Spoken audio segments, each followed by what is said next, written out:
বলো আমি আল্লাহর ওলি হতে চাই। কি হতে চাই? জোরে আওয়াজ করে বলেন না, কি হতে চাই? কার ওলি হতে চাই? এর চেয়ে দামি নিয়াত আমার জানা নাই। আমি অনেক সময় আমার ছাত্রদেরকেও বলি, খবরদার বড় আলেম হওয়ার নিয়াত করিও না, আল্লাহ না করুক অনেক আলেম জাহান্নামী হবে। বেশি বেশি নামাজ পড়ার নিয়াত করিও না, আল্লাহ না করুক অনেক নামাজি জাহান্নামী হবে। আল্লাহ কোরআনে বলেছেন, ফাওয়াইলুল লিল মুসাল্লিন আল্লাযীনা হুম আন সালাতিহিম সাহুন। অনেক বেশি দান করার নিয়াত করিও না, আল্লাহ না করুক অনেক দানশীল জাহান্নামী হবে। বেশি বেশি রোজা রাখার নিয়াত করিও না, আল্লাহ না করুক অনেক রোজাদার জাহান্নামী হবে। কিন্তু আল্লাহ তাআলা কবুল করে যদি তোমাকে আমাকে তার ওলি বানায়া দেয়, তার বন্ধু বানায়া দেয়, আল্লাহর কোন ওলি এক সেকেন্ডের জন্য জাহান্নামী হবে না, বরং আল্লাহর ওলির সুপারিশে হাজারো জাহান্নামী জান্নাতি হয়ে যাবে। সুবহানাল্লাহ। কার ওলি হতে চাই? জোরে আওয়াজ করে বলেন না, কার ওলি হতে চাই? এজন্য আল্লাহ বলেন, আল্লাহু ওয়ালিয়ুল লাযীনা আমানু ইউখরিজুহুম মিনাদ যুলুমাতি ইলান নূর والذين آمنوا أشد حبا لله। আল্লাহ বলেন, যারা ঈমানদার তারা আমি আল্লাহকে সবচাইতে বেশি মহব্বত করে, আর আমি আল্লাহ ঈমানদারদেরকে সবচেয়ে বেশি মহব্বত করি। কথা ঠিক না ঠিক? আর যে যাকে মহব্বত করে সেই তাকে বন্ধু বানাতে চায়, শত্রুকে কেউ বন্ধু বানায় না। কথা ঠিক না ঠিক? আল্লাহ বলেন, আমি ঈমানদারদেরকে মহব্বত করে আমি আল্লাহ ঈমানদারদেরকে আমাকে বন্ধু বানানোর জন্য প্রস্তাব দিলাম। আমরা খুশি না বেজার? কে প্রস্তাব দিয়েছেন? জোরে আওয়াজ করে বলেন না, কে প্রস্তাব দিয়েছেন? আল্লাহ বলেন, যারা আমাকে মহব্বত করো, আমাকে ভালোবাসো, হে ঈমানদারের জামাত, তোমরা যারা আমি আল্লাহকে বন্ধু বানাতে চাও, শোনো, আল্লাহু ওয়ালিয়ুল লাযীনা আমানু ইউখরিজুহুম মিনাদ যুলুমাতি ইলান নূর। আমার সাথে যদি বন্ধুত্বের সম্পর্ক করতে পারো, এই সম্পর্ক তোমাকে অন্ধকার থেকে বের করে আলোর দিকে নিয়ে আসবে, গোমরাহির থেকে তোমাকে হেদায়েতের পথে নিয়ে আসবে, বাজারে আড্ডা থেকে তোমাকে মসজিদে নিয়ে আসবে, গল্পগুজব কিরামবরের আসর থেকে তোমাকে ওয়াজ মাহফিলে নিয়ে আসবে, Singapore, Cox's Bazar, Kuakata, Saint Martin দ্বীপ ঘোরার পরিবর্তে তোমাকে হজ উমরায় নিয়ে যাবে। কথা ঠিক না ঠিক? আল্লাহু আকবার। এই জন্যই তো আল্লাহর ওলি শামসুল হক ফরিদপুরি রাহমাতুল্লাহ আলাইহি প্রায় সময় বলতেন, তুমি দুনিয়ার সব কিছু পেয়েছো কিন্তু আমার আল্লাহকে পাও নাই, তবে তুমি কিছুই পাও নাই। কথা ঠিক না ঠিক? তুমি দুনিয়ার সব কিছু হারাইছো, মাকেও হারাইছো, বাবাকেও হারাইছো, পরিবার পরিজন, গাড়ি বাড়ি সম্পদ সব হারিয়েছো, কিন্তু আমার আল্লাহকে পেয়ে গেছো, তবে তুমি সব পেয়ে গেছো। কথা ঠিক না ঠিক? আমরা কাকে পাইতে চাই? জোরে আওয়াজ করে বলেন না, কাকে পাইতে চাই? কাকে বন্ধু বানাতে চাই? জোরে আওয়াজ করে বলেন না, কাকে বন্ধু বানাতে চাই? বন্ধু তো বন্ধুকে জেলখানায় দেয় না, বন্ধুকে বন্ধুকে বিপদে ফেলায় না, বরং কথাই তো আছে, বিপদে বন্ধুর পরিচয়। কথা ঠিক না ঠিক? কিন্তু দুনিয়ার কোন বন্ধু তো আমাকে সব বিপদ থেকে উদ্ধার করার ক্ষমতা রাখে না। সাধারণ বন্ধুই না, গোটা নবী রাসূলদের জামাত আমার একটা গুনাহ মাফ করার ক্ষমতা রাখে না। কিন্তু আমি মহা বিপদের মধ্যে পড়লেও মুহূর্তের মধ্যে, চোখের পলকের মধ্যে ওই বিপদ থেকে উদ্ধার করার ক্ষমতা কে রাখে? আওয়াজ করে বলেন না, কে রাখে? আমার জীবনের সব গুনাহগুলো শুধু মাফ করাই না, বরং জীবনের সব গুনাহগুলোকে মুহূর্তের মধ্যে নেকি বানানোর ক্ষমতা কে রাখে? জোরে আওয়াজ করে বলেন না, কে? ওই মালিক যদি আমার বন্ধু হয়ে যায়, আমার অভিভাবক হয়ে যায়, আমার সাহায্যকারী হয়ে যায়, তাহলে আমার আর কিছু চাওয়ার থাকবে না, আমার কিছু পাওয়ার থাকবে না। কথা ঠিক না ঠিক? এবার আল্লাহ বলেন, আলা, খুব মনোযোগ দাও, যারা আমাকে বন্ধু বানাতে চাও, যারা আমার সাথে বন্ধুত্বের সম্পর্ক করতে চাও, যারা আমাকে অভিভাবক বানাতে চাও, যারা আমি আল্লাহকে সাহায্যকারী বানাতে চাও, খুব খেয়াল দাও, দুনিয়ার সব খেয়াল ছেড়ে দাও, সংসারের খেয়াল ছেড়ে দাও, চাকরি বাকরি গাড়ি বাড়ির খেয়াল ছেড়ে দাও, সব কিছুর থেকে আমার দিকে মন দাও। আলা ইন্না আউলিয়া আল্লাহি লা খাউফুন আলাইহিম ওয়া লা হুম ইয়াহজানুন আল্লাযীনা আমানু ওয়া কানু ইয়াত্তাকুন। আল্লাহ বলেন, আমার ওলি যারা, আমার বন্ধু যারা, ওদের প্রাথমিক পুরস্কার হলো দুইটা। কয়টা পুরস্কার? জোরে আওয়াজ করে বলেন না, কয়টা পুরস্কার? এক নাম্বার পুরস্কার, লা খাউফুন আলাইহিম, ওদের কোনো ভয় থাকবে না। ভয় খুব মারাত্মক, কথা ঠিক না বেঠিক? দেখেন না, গত 16-17 বছর চাকরি যাওয়ার ভয়, ইমামতি চলে যাওয়ার ভয়, গুম হয়ে যাওয়ার ভয়, ফাঁসির কাস্টে ঝোলার ভয়। আমরা অনেক সময় কত হক কথা বলতে পারি না, এই কথা ঠিক না বেঠিক? যারা আল্লাহর ওলি, ওরা কাউকে ভয় করে না, বুলেটকে ভয় করে না, কামানকে ভয় করে না, ওরা একমাত্র কাকে ভয় করে? জোরে আওয়াজ করে বলেন না, কাকে ভয় করে? এই জন্যই তো 4 আগস্ট, 5 আগস্ট 24-এ আমরা দেখেছি আমাদের শাইখে চরমনাই লাখো বুলেটের সামনে কোনো পরোয়া করে নাই, কথা ঠিক না বেঠিক? কারণ তাদের কাছে না হাসিনার ভয় আছে, না খালেদার ভয় আছে, কথা ঠিক না বেঠিক? না বুলেটের ভয় আছে, তারা কোনো ক্ষমতাকে ভয় করে না, কোনো দলকে ভয় করে না, কথা ঠিক না বেঠিক? একমাত্র কাকে ভয় করে? জোরে আওয়াজ করে বলেন না, কাকে ভয় করে? আল্লাহ বলেন, আমার ওলি যারা, ওদের কোনো ভয় নাই, দুনিয়ার মধ্যেও কোনো ভয় থাকবে না, মৃত্যুর সময়ে কোনো ভয় থাকবে না। আল্লাহর ওলি যখন মৃত্যুর সময় চলে আসবে, ইন্নাল্লাযীনা ক্বালু রাব্বুনাল্লাহ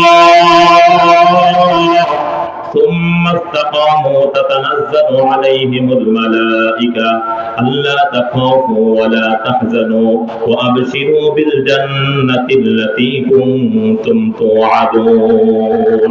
আল্লাহ বলে, আমার ওলির যখন মৃত্যুর সময় চলে আসবে, মানে আমার সাথে সাক্ষাৎ করার সময় চলে আসবে, যেরকম ভাবে তোমরা তোমাদের ভিআইপি মেহমানকে রিসিভ করার জন্য 2 সারিতে নেতা কর্মীরা দাঁড়ায় যাও, বলতে থাকো অমুকের আগমন, শুভেচ্ছা, স্বাগতম, লাল গোলাপ শুভেচ্ছা দাও, লাল গালিচা বিছায়া দাও।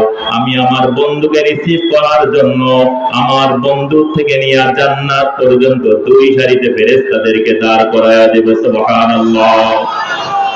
আমি আমার বন্ধু থেকে নিয়ে জান্নাত পর্যন্ত জান্নাতের গালিচা বিছায়া দেব। সুবহানাল্লাহ। আমার বন্ধু যেই জান্নাত কামাই করছে, আল্লাহু আকবার, ওই জান্নাতের নকশা আমার বন্ধুর সামনে তুলে ধরব। আমার বন্ধু যখন জান্নাতের নকশা দেখবে, জান কবরের কষ্ট সকলের হবে, কিন্তু আমার বন্ধু জান্নাতের নকশা দেখে তার রূহটা জান্নাতের দিকে এমন ভাবে দৌড় দিবে, জান কবরের কষ্ট সে একটু টের পাবে না। সুবহানাল্লাহ। আল্লাহর ওলিদের মৃত্যুর সময় কোনো ভয় নাই, কবরেও কোনো ভয় থাকবে না। আল্লাহর ওলি যখন কবরের বাসিন্দা হবে, আমার মালিক ডাক দিয়া বলবে, ওয়াফরিশুল ফিরাশা মিনাল জান্নাহ ওয়া আলবিসু মিনাল জান্নাহ ওয়া আতইমু ওয়া আশরিবু মিনাল জান্নাহ। এই ফেরেশতারা, আমার বন্ধু আসছে, তাড়াতাড়ি আমার বন্ধুর কবরের মধ্যে জান্নাতের বিছানা বিছায়া দাও, আমার বন্ধুর শরীরের মধ্যে জান্নাতের পোশাক লাগায়া দাও। আমার বন্ধু দুনিয়ার মধ্যে ঠিক মতো খাবার খাইতে পারে নাই, গরিব মানুষ, রিক্সা চালাইতো, কয়েকদিন ধরে বৃষ্টি, রিক্সা চালাতে পারে নাই, ঘরে খাবার নাই, পাশে গেলেই তো হারাম ভাবে খাবার অর্জন করতে পারতো, উপার্জন করতে পারতো, কিন্তু দিনকে দিন আমার বন্ধু না খেয়েছিল, কিন্তু তিল পরিমাণ হারাম খায় নাই, কথা ঠিক না বেঠিক? আমার বন্ধু জান্নাতে গিয়া খাবার খাবে, অনেক দূরের কথা, জান্নাতে গিয়া পানীয় পান করবে, অনেক দূরের কথা। দ্রুত আমার বন্ধুকে জান্নাতের খাবার খাওয়াও, জান্নাতের পানীয় পান করাও। আমার বন্ধুর সবচেয়ে বড় আশা ছিল, সবচেয়ে বড় দাবি ছিল, আমার হাবিবকে একটু দেখবে।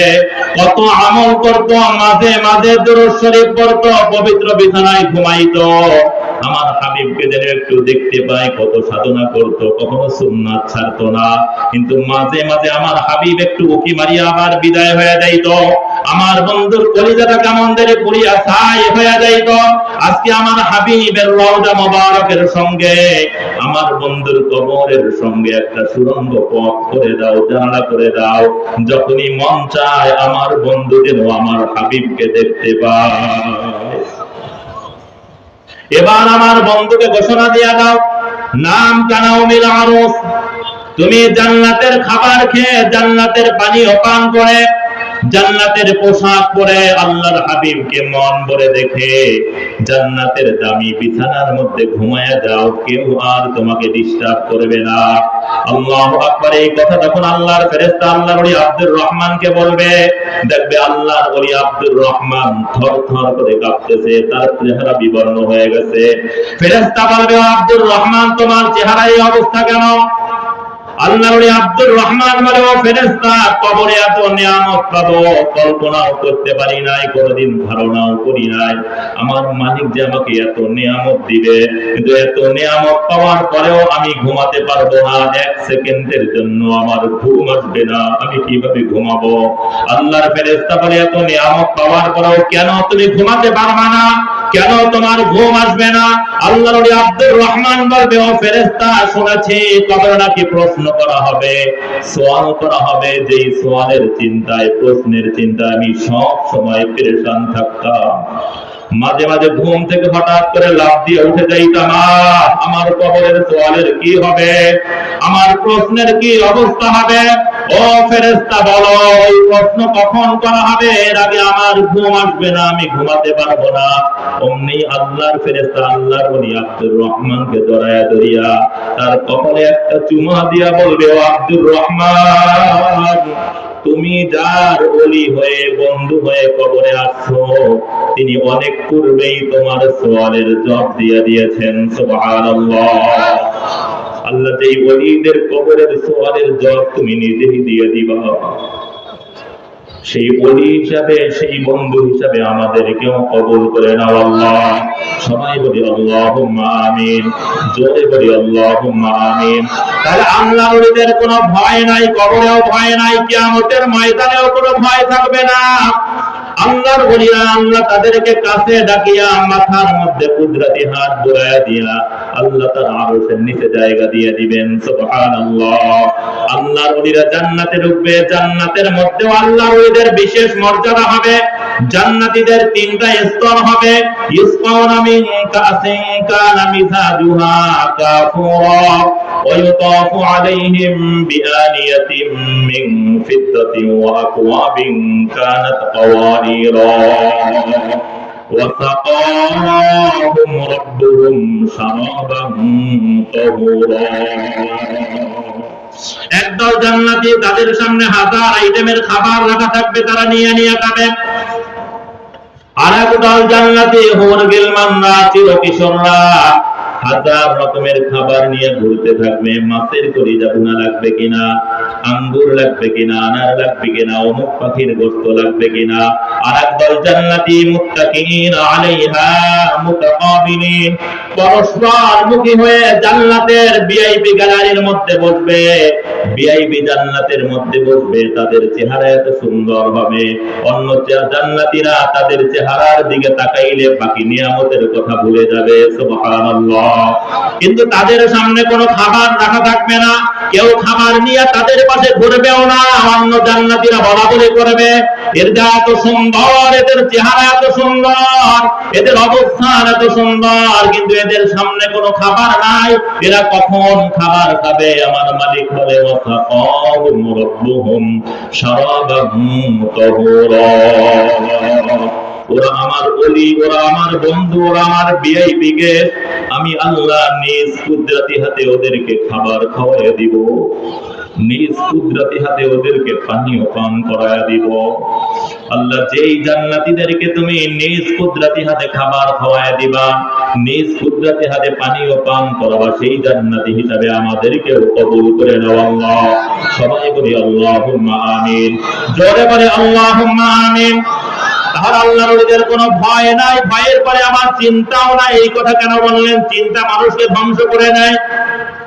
আল্লাহর ওলি যুবক আব্দুর রহমান অ্যাক্সিডেন্ট করে হাসপাতালের বেডে ক্রন্দন করে, তার সাথীরা এসে বলে, আব্দুর রহমান তুমি কাঁদো কেন? আব্দুর রহমান বলে, আমি তো আমার জন্য কাঁদি না। কেন কাঁদো তাহলে? কয়, ছোটবেলা আমার বাবা বিদায় হয়ে গেছে, মা কত কষ্ট করে আমাকে লালন পালন করেছে, অন্যের বাড়িতে কাজ করে আমার পড়ার খরচ দিয়েছে। আজকে মা 4 বছর 5 বছর ধরে বিছানায় পড়া, অসুস্থ। আজকে অ্যাক্সিডেন্ট করে আমি হাসপাতালের বেডে, আমি যদি বিদায় হয়ে যাই আমার মায়ের কি হবে? আমার 6 মাসের দুগ্ধপায়ী বাচ্চা আমি যদি বিদায় হয়ে যাই, বাচ্চার কি হবে? আমার মালিক বলে, ওয়ালা হুম ইয়াহজানুন। আব্দুর রহমান, তোর মা না, তোর সন্তান না, তোর পরিবার না, কাউকে নিয়ে তোর কোনো চিন্তা করতে হবে না, বরং তোর গোটা গোষ্ঠীর জিম্মাদার হলাম আমি আল্লাহ। কে? তো জোরে আওয়াজ করে বলেন না কে? আল্লাহর ওলিদের কোনো ভয় নাই, কোনো চিন্তাও নাই। কি গুণ অর্জন করলে আল্লাহর ওলি হওয়া যাবে? আল্লাহ বলেন, আল্লাযীনা আমানু ওয়া কানু ইয়াত্তাকুন। আল্লাহর ওলি হওয়ার জন্য 2টা গুণের প্রয়োজন। কয়টা গুণ? জোরে আওয়াজ করে বলতে হবে, কয়টা গুণ? 1 নাম্বার গুণের নাম হলো ঈমান। 1 নাম্বার গুণ, আরো জোরে আওয়াজ করে বলেন, 1 নাম্বার গুণের নাম কি? 2 নাম্বার গুণের নাম হলো তাকওয়া। তাহলে 1 নাম্বার গুণ কি বলেন? আরো জোরে আওয়াজ করে বলেন, 1 নাম্বার গুণ। 2 নাম্বার গুণ আল্লাহু আকবার। ঈমান কি জিনিস? লম্বা আলোচনা, কিন্তু ঈমানের শাখা হলো 77টা। কয়টা শাখা? আওয়াজ করে বলতে হবে, কয়টা শাখা? আল্লাহর হাবিব বলেন, আল ঈমানু বিদ'উন ওয়া সাব'উনা শু'বা ফাআফদালুহা কাওলু লা ইলাহা ইল্লাল্লাহ ওয়া আদনাহা ইমাতাতুল আযা আনিত তারিক ওয়াল হায়াউ শু'বাতুম মিনাল ঈমান। ঈমানের 70 এর অধিক শাখা, 77টা শাখা। এর প্রধান শাখা হলো লা ইলাহা ইল্লাল্লাহ বলা, জবানে লা ইলাহা ইল্লাল্লাহ উচ্চারণ করা। আর সর্বনিম্ন 77তম শাখা হলো রাস্তার থেকে কষ্টদায়ক বস্তু সরায়া দেওয়া। কথা ঠিক না বেঠিক? আজকে দেখা যায় অনেক তাহাজ্জুদ গুজার, অনেক হাজি, অনেক গাজী রাস্তার থেকে কষ্টদায়ক বস্তু তো সরাই না, বরং নিজের বাসার ময়লার পানির লাইন রাস্তার উপরে দিয়ে দিছে। কথা ঠিক না বেঠিক? আছে না নাই? ভাই, তুমি হাজি হতে পারো, তাহাজ্জুদ গুজার হতে পারো, কিন্তু রাসূলের পরিভাষায় তোমার ঈমান নাই। কথা ঠিক না বেঠিক? কারণ সর্বনিম্ন শাখাই তো হলো রাস্তা থেকে কষ্টদায়ক জিনিসকে সরায়া দিবা। আর তুমি রাস্তায় কষ্টদায়ক জিনিস ফেলায়া দাও, অন্যকে কষ্ট দাও। তাহাজ্জুদ গুজার তো ঠিক আছে, হাজি গাজী তো ঠিক আছে, কিন্তু ঈমান ঠিক নাই। কথা ঠিক না বেঠিক? ঈমান প্রকাশের জায়গা হলো 3টা। কয়টা বলেন? অন্তর, জবান, অঙ্গ প্রত্যঙ্গ। বলেন তো, অন্তর, জবান, অঙ্গ প্রত্যঙ্গ। 77টা শাখার 30টার সম্পর্ক হলো অন্তরের সাথে। কিসের সাথে? জোরে বলেন। 40টার সম্পর্ক হলো অঙ্গ প্রত্যঙ্গের সাথে। 30 আর 40 কত হলো? জোরে আওয়াজ করে বলেন না, কত হলো? বাকি আছে কয়টা? 7টার সম্পর্ক হলো মুখের সাথে। কিসের সাথে? সবাই বলে। মুহাদ্দিসিন একরাম বলেন, উলামা একরাম বলেন, যদি কেউ জবানের 7টার আমল শুরু করে, জবানে 7টার আমলকে চালু করে দেয়, এক একটা আমলের কারণে আল্লাহ অন্তর এবং অঙ্গ প্রত্যঙ্গের 10টা আমল করা তার জন্য সহজ করে দিবেন, কুদরতি ভাবে তার আমল বাস্তবায়ন করে দিবেন। সুবহানাল্লাহ। যেই জবানের 7টার উপরে আমল করবে, আল্লাহু আকবার, বাকি 70টার উপরে তার আমল হয়ে যাবে। সে খাঁটি মুমিন হয়ে দুনিয়া থেকে বিদায় নিবে, রেজাল্টে নবী রাসূলদের সঙ্গে জান্নাতুল ফেরদাউসের মেহমান হবে। সুবহানাল্লাহ। আমরা কি জবানের 7টা শিখে আমল করতে রাজি আছি? কারা কারা একটু জোরে আল্লাহু আকবার বলুন। আল্লাহ, তুমি এই জবানের 7টাকে আমাদের জবানের সাথে ফিট করার তৌফিক দিয়ে দাও। খাঁটি মুমিন হয়ে দুনিয়া থেকে বিদায় নেওয়ার তৌফিক দিয়ে দাও আল্লাহ। সবাই বলি আল্লাহুম্মা আমিন। জবানের 1 নাম্বার হলো লা ইলাহা ইল্লাল্লাহ, বলেন লা ইলাহা ইল্লাল্লাহ, লা ইলাহা ইল্লাল্লাহ। এটা কেমন দামি! লা ইলাহা ইল্লাল্লাহর নেকি যদি এক পাল্লায় উঠায় দেওয়া হয়, সাত আসমান সাত জমিনকে যদি অপর পাল্লায় উঠায় দেওয়া হয়, সাত আসমান সাত জমিনের পাল্লা মহাশূন্য হয়ে যায়। লা ইলাহা ইল্লাল্লাহর নেকির পাল্লা ভারী হয়ে যায়। সুবহানাল্লাহ। 2 নাম্বার হলো তিলাওয়াতে কোরআন। বলেন 2 নাম্বার কি? কোরআনে কারীম তেলাওয়াত করা। তাহলে 1 নাম্বার হলো লা ইলাহা ইল্লাল্লাহ, 2 নাম্বার কোরআনে কারীম তেলাওয়াত করা, 3 নাম্বার ইলমে দ্বীন শিক্ষা করা। কথা বলেন না, এটা কি সুন্নাত? সবাই কথা বলেন না, কথা বলেন।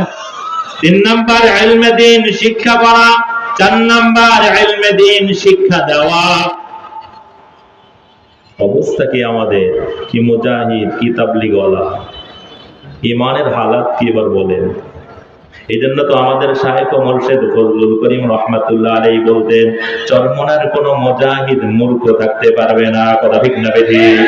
তাহলে ইলমে দ্বীন শিক্ষা করা 3 নাম্বার, 4 নাম্বার ইলমে দ্বীন শিক্ষা দেওয়া, 5 নাম্বার আল্লাহর কাছে দোয়া ও ইস্তিগফার করা।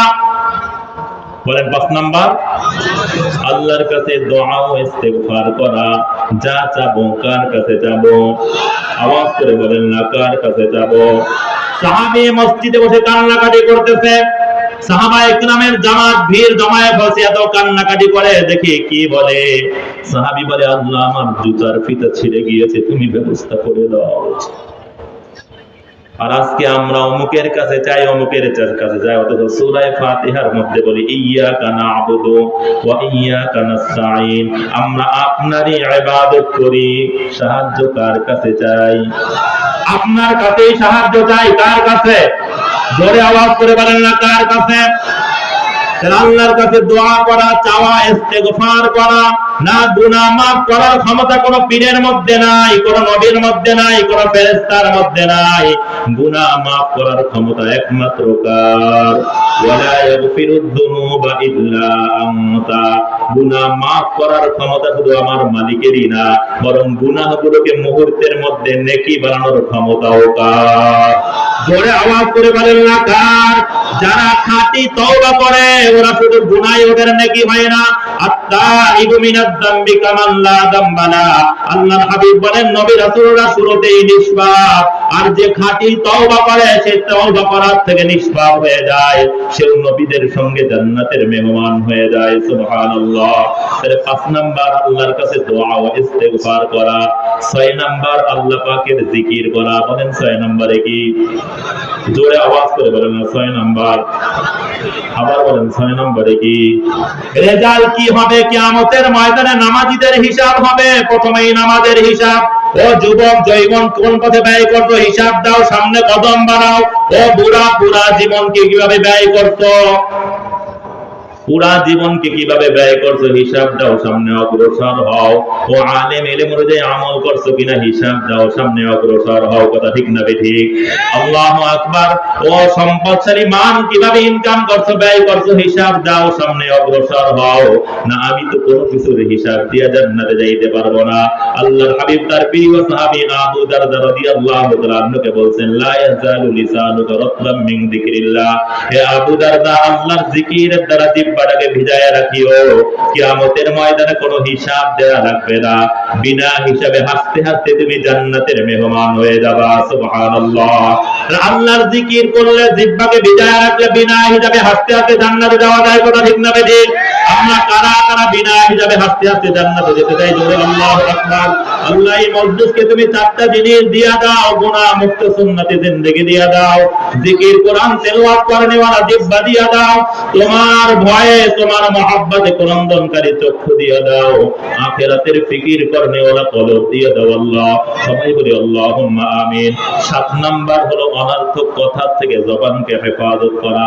তাহলে 1 নাম্বার হলো লা ইলাহা ইল্লাল্লাহ, তাকুল্লাহ। 2 নাম্বার কোরআনে কারীম তেলাওয়াত করা, 3 নাম্বার ইলমে দ্বীন শিক্ষা করা, 4 নাম্বার ইলমে দ্বীন শিক্ষা দেওয়া, 5 নাম্বার আল্লাহর কাছে দোয়া ও ইস্তেগফার করা, 6 নাম্বার আল্লাহ পাকের জিকির করা, 7 নাম্বার অনর্থক কথা থেকে জবানকে হেফাজত করা। আল্লাহ আমাদেরকে তৌফিক দিয়ে দেন, সবাই বলি আমিন, জোরে বলি আল্লাহুম্মা আমিন। তাহলে আল্লাহর ওলি হওয়ার জন্য 1 নাম্বার বিষয় হলো ঈমান, 2 নাম্বার হলো তাকওয়া। তাকওয়া মানে ভয়, বলেন তাকওয়া মানে? তাকওয়া মানে বেঁচে থাকা, তাকওয়া মানে আশা করা। তাকওয়া কোথায় পাবো? আল্লাহ বলেন ইয়া আইয়ুহাল্লাযীনা আমানুত্তাকুল্লাহ ওয়া কুনু মা'আস সাদিকিন। হে ঈমানদাররা, ঈমানকে মজবুত করো, তাকওয়ার দৌলত অর্জন করো, আল্লাহর ভয় অর্জন করো। প্রশ্ন করলাম আল্লাহর ভয় কোথায় পাবো? আল্লাহ বলেন ওয়া কুনু মা'আস সাদিকিন আই সালিহিন। আমার ওলিদের, নেককারদের সঙ্গী হয়ে যাও। আমার ওলি যেভাবে নামাজ পড়ে তুমি এইভাবে নামাজ পড়ো, এটা তাকওয়ার নামাজ। আমার ওলি যেভাবে জিকির করে তুমি এইভাবে জিকির করো, এটা তাকওয়ার জিকির। কথা ঠিক না বেঠিক? আমার ওলি যেভাবে খানা খায় তুমি এইভাবে খানা খাও, এটা তাকওয়ার খানা। আল্লাহু আকবার। আল্লাহ ওয়ালাদের সুহবাতে আসলে তাকওয়ার দৌলত পাওয়া যায়। কথা ঠিক না বেঠিক? আজকে আমরা আল্লাহর সুহবাতে আসছি, খুশি না বেজার? এবার ঈমান তাকওয়ার দৌলত তো অর্জন করব, কিন্তু 2টা শত্রু সব সময় আমাদের মোকাবেলায় কাজ করে। একটার নাম হলো নফস, দ্বিতীয়টা হলো শয়তান। কথা ঠিক না বেঠিক? এই নফসের মোকাবেলায় হিম্মতকে বুলন্দ করতে হবে। জিন শয়তান, মানুষ শয়তানের মোকাবেলায় আল্লাহর জিকিরকে জিহ্বার সাথে লাগাতে হবে। আল্লাহর জিকিরের সাথ জিহ্বায় না, দিলের মধ্যে লাগায় দিতে হবে। আর নেককারদের সুহবাতে বেশি বেশি সময় দিতে হবে। কথা ঠিক না বেঠিক? আর এই জন্য 2টা জিনিসকে ব্যয় করতে হবে। কয়টা জিনিস? জোরে আওয়াজ করে বলেন না, কয়টা? 1 নাম্বার হলো সময়। বলেন 1 নম্বরে কি? জোরে আওয়াজ করে বলেন 1 নম্বরে কি? সময়ের মালিক কে? আল্লাহ। সময় আল্লাহর জন্য দিব, কিন্তু যখনই বলা হয় ও যুবক তোমাকে মসজিদে দেখি না, যুবক উত্তর দেয় হুজুর অফিসে কাজের খুব চাপ। আছে না নাই? ও মুরব্বি বাজান তোমাকে তো নামাজে পাই না। কয় গরিব মানুষ আসবো কিভাবে? একা একা ক্ষেত খামারে কাজ করি, সময় পাই না। কথা ঠিক না বেঠিক? না, তুমি নফস শয়তানের ধোঁকায় পড়ে সময় ওদের পিছনে দিচ্ছ। নফস শয়তান তোমাকে গায়েল করছে। না, এই কথা বলতে পারবা না যে দোকানের চাপ, চাকরির চাপ, কাজের চাপ, নামাজকে বলো না দোকান আছে, বরং দোকানকে বলে দাও আমার নামাজ আছে। কথা ঠিক না বেঠিক? এজন্য আল্লাহর দ্বীনের জন্য যখনই সময় দেওয়া হবে, আমরা দেওয়ার জন্য কারা কারা তৈরি আছে? জোরে আল্লাহু আকবার, জোরে বলি আল্লাহু আকবার। আল্লাহ তুমি কবুল করো। 2 নাম্বার ব্যয় করতে হবে সম্পদ। বলেন 2 নম্বরে কি? অবস্থা বলেন 2 নম্বরে কি? আরো জোরে আওয়াজ করে বলেন না, 2 নম্বরে কি? সম্পদের মালিক কে? জোরে আওয়াজ করে বলেন না, কে? আল্লাহ দেওয়া সম্পদ আল্লাহর পথে ব্যয় করবো। কারা কারা দিয়ে একটু জোরে আল্লাহু আকবার আওয়াজ বলো। একটু জোরে বলি আল্লাহু আকবার, একটু জোরে বলি আল্লাহু আকবার। আল্লাহ সবাইকে তৌফিক দিয়ে দেন, সবাই বলি আমিন। আজকে এই বিশাল আয়োজন, 2য় দিন। কথা ঠিক না বেঠিক? এই আয়োজন আসলে মূলত এই মাহফিল করার জন্য না, বরং আল্লাহর জমিনে আল্লাহর দ্বীনকে প্রতিষ্ঠিত করার জন্য। কথা ঠিক না বেঠিক? এটার জন্য কি আমরা সম্পদ ব্যয় করতে রাজি আছি সবাই? এখন আওয়াজ একটু হালকা হয়ে গেছে। কারা কারা আবার একটু জোরে আল্লাহু আকবার, জোরে আল্লাহু আকবার।